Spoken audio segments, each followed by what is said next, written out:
성도 여러분 안녕하십니까? 오늘은 8월 1일입니다. 하나님께서 새로운 달을 우리들에게 주십니다. 이 한 달 동안 하나님의 은혜 가운데 살아가시기를 바라고 또 무더위가 계속되겠지만 영과 육이 모두 다 건강하시기를 간절히 기원합니다. 자, 오늘 우리들의 말씀 산책은 출애굽기 34장에 도달하였습니다. 오늘은 그 중에서 14절 말씀 제가 읽도록 하지요. 너는 다른 신에게 절하지 말라.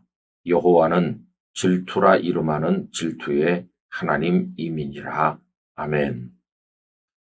어려서 성경을 읽으면 질투하시는 하나님, 이 대목에 도달할 때마다 조금 어색하기도 하고 느낌이 언짢곤 했습니다. 여러분, 질투, 좋은 단어는 아니잖아요. 우리가 흔히 질투하는 사람 이렇게 하면은 감정 억제를 못한다. 조금 사람이 이상해. 이런 생각을 할 때가 많습니다. 하나님은 고결하시고 아주 높고 위대하신 하나님이신데 사람이나 질투해야지 하나님 같으신 분이 어떻게 질투를 하실 수 있나. 하나님답지 않으시다 생각을 했었습니다. 그런데 나중에 가만히 보니까 이것은 하나님의 사랑을 뒤집어서 말한 것임을 깨닫게 되었습니다. 여러분, 하나님께서 질투하신다고 표현하신 이유는 뭐냐 하면 사랑하시기 때문입니다. 사랑하지 않는다면 질투도 할 필요가 없는 것이죠. 하나님께서 이스라엘 백성들을 얼마나 사랑하셨는지 그것을 질투하신다는 표현으로 강조하신 것을 볼 수 있습니다. 여러분, 이 말씀을 하신 맥락을 이해해야 되는데요. 이게 34장이지 않습니까? 그런데 그 앞에 32장, 33장 계속 이어지고 있는 상황은 모세가 시내산에 올라가셨을 때 이스라엘 백성들이 금송아지를 만들어 그것을 하나님인 양 섬겼던 그 일이 배경이 되고 있습니다. 그러니까 금송아지를 하나님이라고 하는 거죠. 그러니 정작 하나님께서는 얼마나 화가 나시겠어요? 그 백성들을 뜨겁게 사랑하셨는데 백성들은 엉뚱한 존재를 사랑하고 있는 겁니다. 그래서 이 질투라는 말이 이 맥락에서 사용되고 있는 것이죠.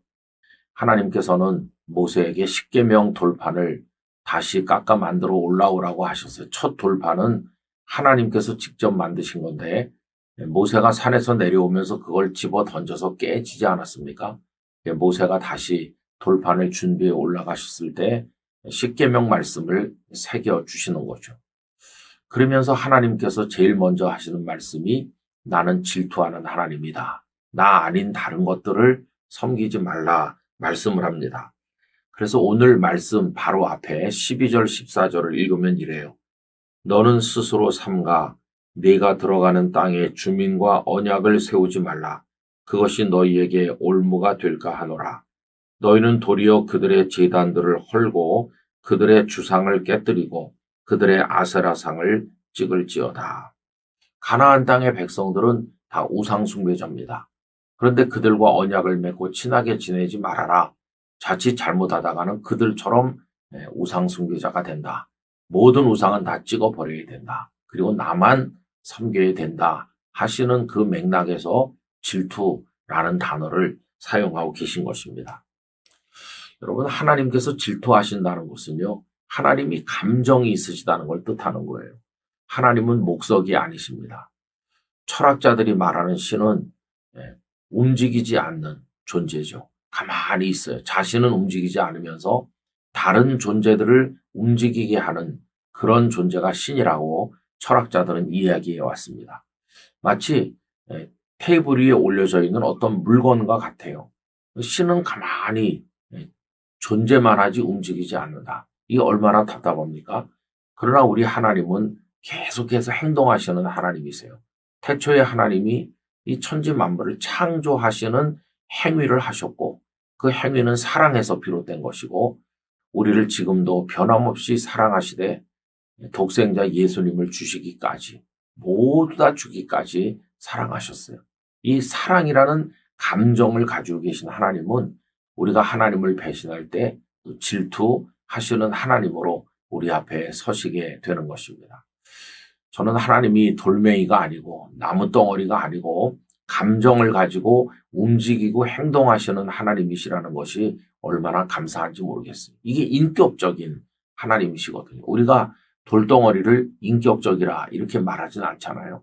돌멩이와는 교제가 안 되는 거죠. 그러나 하나님은 살아계시고 감정을 가진 인격적 존재이시기 때문에 하나님과 우리가 서로 소통하고 교제하고 하나님을 사랑하고 하나님의 사랑을 받을 수 있는 것입니다. 그저 우리가 조심해야 될 것은 하나님께 우리의 마음을 드리고 하나님만 높이고 사랑해야 된다는 것입니다. 하나님 같은 이는 없기 때문이죠. 그럴 때 하나님께서는 우리를 사랑하시고 우리의 모든 것을 축복하여 주실 것입니다. 오늘 이 말씀을 붙들고 8월 한 달뿐만 아니라 우리의 남은 생애 전체를 하나님만 사랑하기로 결심하는 우리 모두가 되기를 간절히 기원합니다. 전능하신 아버지 하나님, 저희의 마음속에 하나님을 사랑하는 마음을 주시옵소서. 하나님께서 질투하시는 것은 저희를 사랑하시기 때문임을 깨닫게 하여 주옵소서.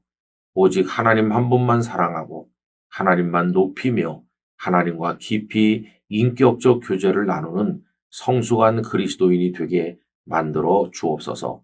8월 한 달 온전히 주님의 사람으로 살아가도록 도우시기를 원하옵고 예수님의 이름으로 기도드리옵나이다. 아멘.